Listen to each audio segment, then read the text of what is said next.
John, we've got a very important show today, but before we begin, I apologize. I didn't have much of a chance to fill you in. And I love to ask how you're doing, but I want to tell you what we need to kind of restrict ourselves to a little bit, and we need to share some information with the audience. Everything good by you right now, John? Yes. Okay. So there's something that has been happening that I haven't quite shared with the audience just yet. It's just one of many somethings. Oh, it says connect. Yeah, it says problem with the network, and you're back. I lost my connection for a second. No, we got you. What I was saying is there's a series of ongoing problems that many of which I cannot share with the audience, and one of them I'm going to share now because it got worse during David Hawkins' show. Patreon and Subscribestar sponsors who are watching the show on subscribestar.com/crowdsourcethetruth, patreon.com/crowdsourcethetruth, and subscribestar.com/IamJohnCullen or patreon.com/IamJohnCullen have been emailing me because your Why So Serious video was removed by Vimeo. And that's quite troubling. I'm reluctant to even talk about why it was removed because, John, we're living in this age where you just cannot question, you cannot challenge. It's crazy. Yeah, it was disappointing to hear.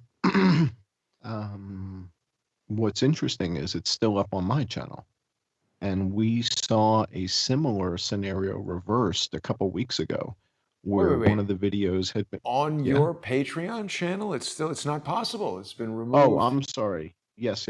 Okay, so not the Patreon version. So you're talking about the Patreon version, not the pre-show that we do on YouTube. Yes. Right. So that's We've gone. always right. So that's gone. had this sort of feeling that because it was a subscriber-only channel and people were opting in to see it, that we were somehow, protected from the draconian. I mean, let's face it, this is just like totalitarian. They've basically come out and said, if you challenge the WHO, you're going to get removed from YouTube. So that means whatever they say is fact. I don't know when science ever decided that scientific statements cannot be challenged. But that's the world that we're living in. Yeah. Well, so first of all, I'm not sure if the audience understands the difference between hosting videos at Vimeo and hosting videos at YouTube. So we can post videos on YouTube and it doesn't cost us anything, right? So YouTube doesn't charge me to post a video on the Johnny Hoover channel, right? I don't have to pay for that. But when you host videos at Vimeo, you do pay. A lot. And so right. So, you're too much of a gentleman to tell the audience, but I'll tell the audience. Let's not. No, don't I'm not talk about going how to much get it into costs. numbers. No, I'm not going to say, but it's significant. So Jason spends a significant amount of money to host these videos. And yet they're saying, oh, you can't do this, you can't do that. Now, the work that we're doing here is entirely evidence-based. Right. And I've been holding off on really forming any kind of strong hypothesis. I mean, we've talked about a couple straw man hypotheses along the way, but we're really just looking at evidence. And the evidence that we've been looking at is coming from the CDC and it's coming from the WHO. Yeah. And we're using spreadsheets to add up numbers and then we're charting them. I mean, this is simple stuff that we're doing. I think one of the things that the audience keeps finding remarkable is that nobody that works for CNN is doing this. That nobody that works for MSNBC or ABC News or CBS, no one's doing this. No one's downloading these same things.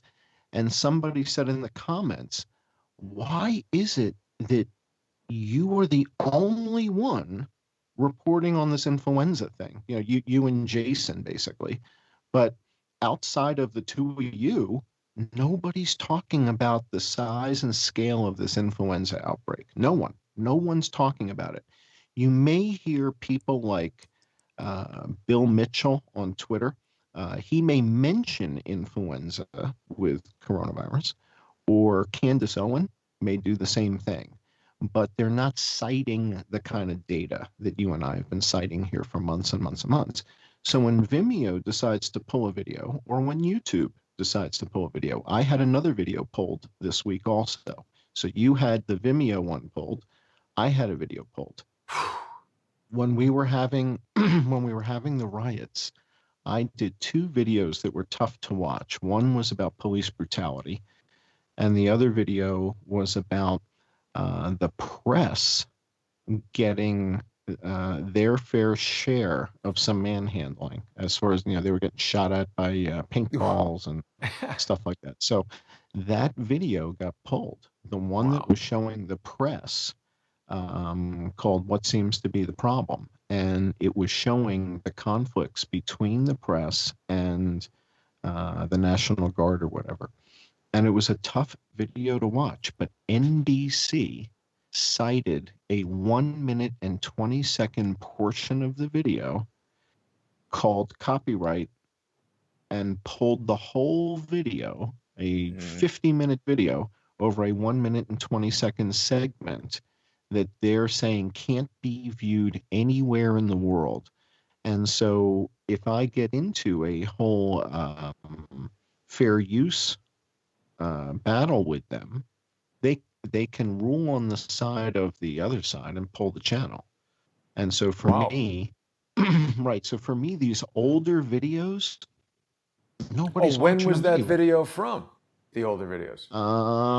I guess it was the week after the George Floyd killing, because that's when And they're getting it now. it just got pulled. That's interesting. It just got pulled by NBC. And it was footage of one of their reporters getting shot at by a tear gas canister by the cops or something like that.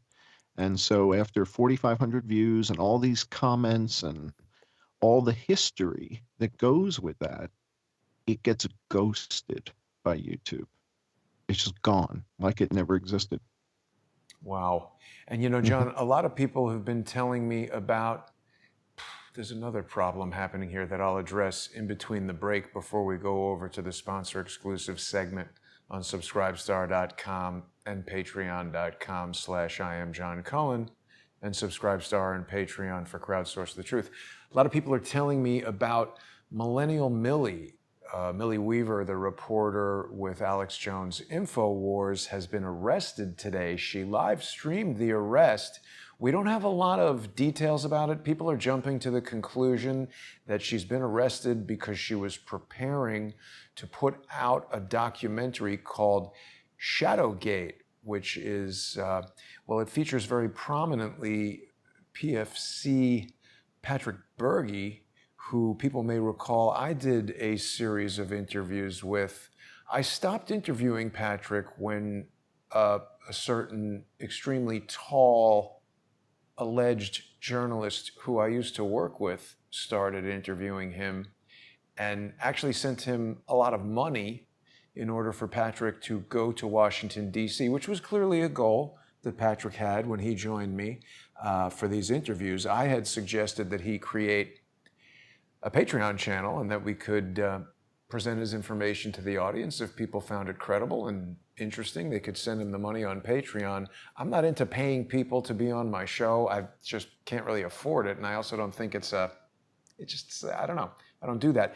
So I got kind of a weird vibe when this tall guy got involved. And I don't really hold anything against Patrick. I don't think that he knew anything about the history of the guy. And he's presented a ton of information about ShadowNet, Clear Force, General Jim Jones, Barack Obama. I mean, I don't know. Are these people that we cannot talk about without getting, removed from YouTube? This is a pretty serious punishment. It prevents us from earning a living. This is what you and I are doing to earn money. And again, we thought that by putting the stuff on Vimeo and doing sort of the heavier stuff in a private setting, we would be somewhat sheltered from the censorship. Excuse me. If Vimeo is going to censor the work also, again, It's like we're on the run. Well, It's like yeah, it's it's like we're true. underground journalists on the run, trying to figure out where to post our material so that the world can read potentially what's actually happening. And Now, it's a let me just scary address thought. what we're going I to feel I do. feel like I'm in the movie Terminator Right. because Amazon.com can't seem to figure out that I'm not a robot. Huh. Wants me to, how many fire hydrants are in the thing or where's the bicycles? Oh, And yeah. that's the best they can do to figure out that I'm not a machine. I think it's probably from logging in from a foreign country. But let me just explain to people, we're still up and running on Patreon and Subscribestar, and this is an issue. I now have a line of communication with Vimeo, because of the amount of business that I'm doing with them. I've got his account representative there now, and I am having a phone call with him on Monday to gain an understanding of what the problem specifically was, and we'll address that. I've also been looking to other video services, so I don't want to talk too much about what we're doing because everything that we do comes under attack. And the system is constantly being refined. I've spoken about this process Kaizen, which is the Japanese word for the constant refinement of a process in pursuit of perfection. So I want our sponsors to rest assured that they're still going to get all this content. That's just that one video that we need to address. I went to another video service and it was reposted for about a day from this new startup in Brooklyn called Sprout Video. And I want to have a conversation with them as well, but they, within a day, totally canceled my account with their startup company for that very same video. And I had a little bit of back and forth.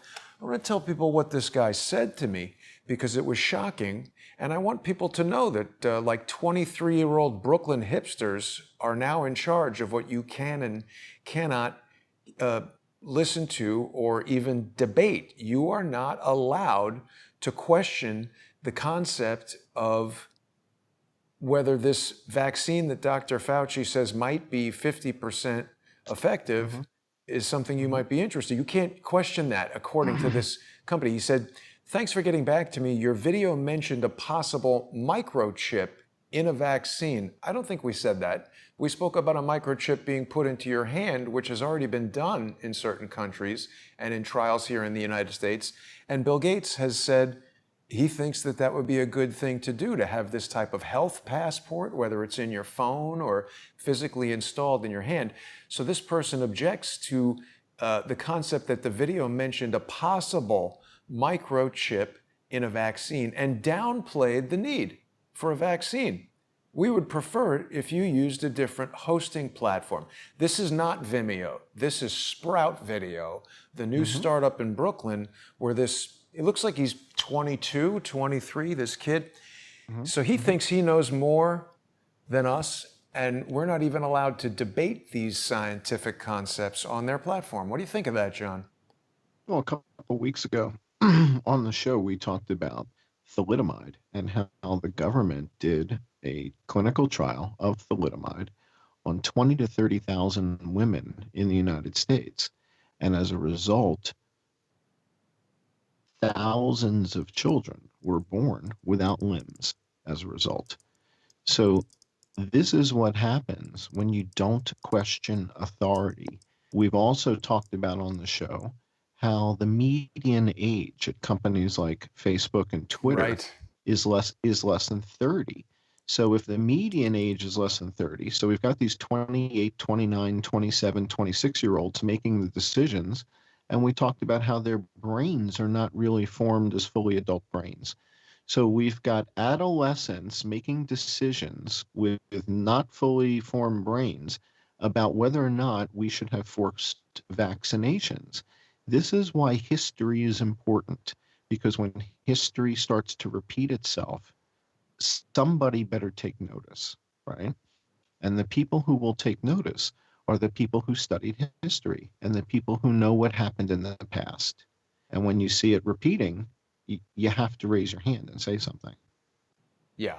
Right. And people want us to Now, talk about the U.S. Postal Service and all this stuff. I want people to understand the chat is not for coming in here and redirecting the topic of the video. John and I spend a lot of time putting this stuff together, And believe me, I'm aware of all these other platforms. We're not going to use Brighteon. Mike Adams and I had a conversation, and no, Brighteon is not good.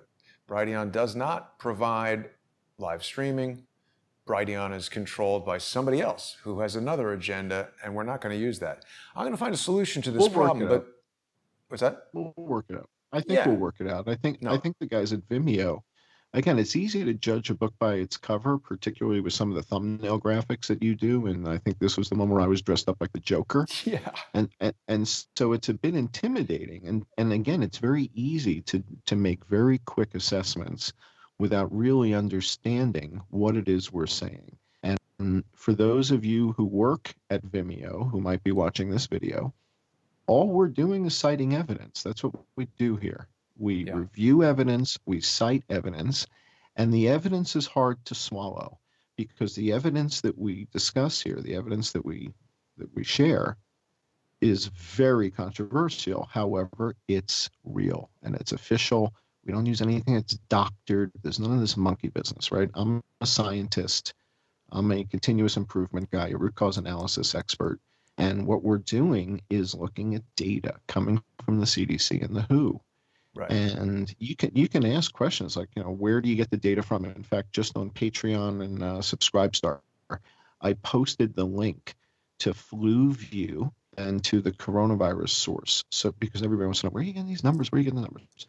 So the links are posted on Patreon and on Subscribestar. That's on your And John, Patreon and yeah, Subscribestar. It's yeah, important for people to know that correct. when John does all this research and collects this data, he's posting it on subscribestar.com/I am John Cullen and patreon.com/I am John Cullen, because I don't want to create a situation where people are just coming on to Crowdsource the Truth and viewing all the shows and the co-hosts have no benefit. I'm trying to create kind of a decentralized, distributed network where I don't pay people, they don't pay me, the viewers choose who they want to sponsor, and I think that's very important.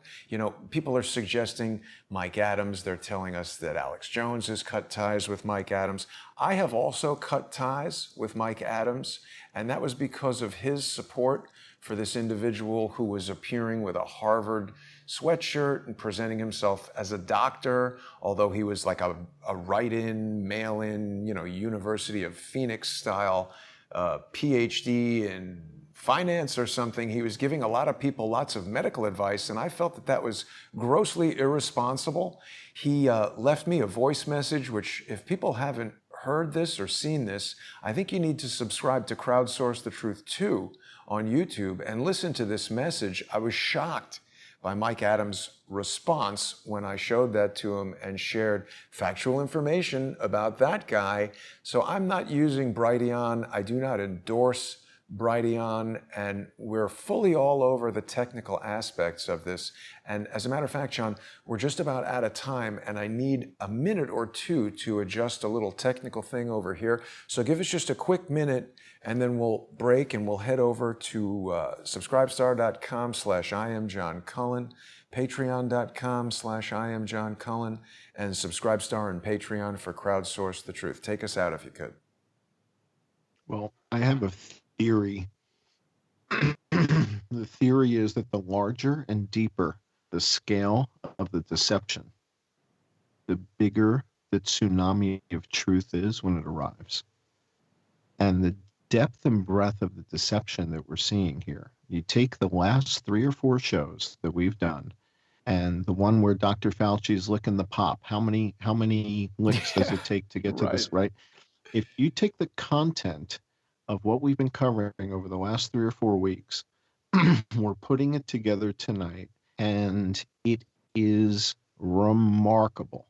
It is spectacular. And it sort of begs the question, how many people have to die before it's considered genocide? How many people need to die?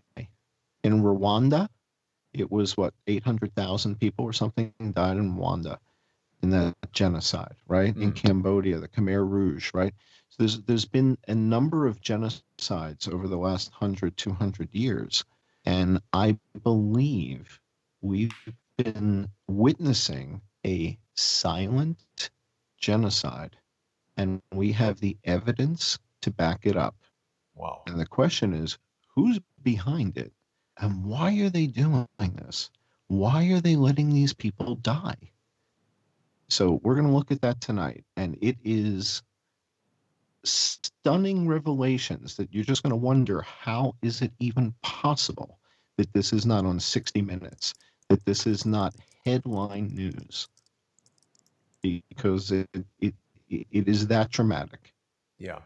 And we'll be back in just 10 minutes, John, on the sponsor exclusive segment. I really want to thank all of the generous Patreon and Subscribe Star sponsors who make this and every other show possible. As John said, I'm looking into a wide range of technological options and legal options that are going to get us around some of this nonsense. But it's also in this last stretch here before the election. They don't want you questioning the official story from whoever it is that they want you to listen to. And yes, Jay Fram, my response to your query is correct. Millie Weaver was just arrested this afternoon. We don't have any other information, but be aware, when you get arrested on a Friday, you're not being arraigned until Monday. So I like Millie Weaver quite a lot. I think she does excellent work. I've met her. She's a very polite young lady, and she's got kids. This is kind of a disaster. I really wish Millie well. But we need to break right now. We'll see everybody in just a few minutes. Thanks for watching.